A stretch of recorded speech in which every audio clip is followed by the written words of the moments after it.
खबर शामिल कंदासीं दादू खां सखी सरदार चारण जी। दादू में वापडा हाइड्रो इलेक्ट्रिक वर्कर्स यूनियन जे मुलाज़िमनि पारां मुतालबनि जी मनता लाइ लतीफ़ लेबर हाल खां प्रेस क्लब दादू ताईं रैली कढी एहतजाजी मुज़ाहिरो कयो वियो। वापडा सिबको मुलाज़िमनि वरियल मीराणी सैयद आसिफ शाह आफ्ताब पंवर इल्ताफ़ पल ऐं ॿियनि चयो त हुकूमत मुलाज़िमनि खे मिलियल बिजली जा यूनिट ख़तमु करे छॾिया आहिनि।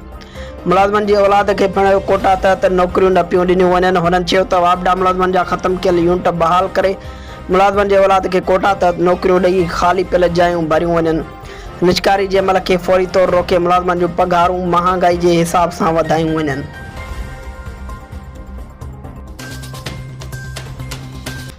ऐं दादू समेत सिंध जे मुख़्तलिफ़ ज़िलनि में राजस्थान गुजरात रस्ते सिंध में तूफ़ानी तेज़ बरसाति गौर सां दाख़िल थी वई। दादू में बरसाति ज़िले इंतिज़ामिया जा पोल पधरा करे छॾिया। सजर जा हेठाहीं वारा इलाइक़ा पाणी हेठि अची विया।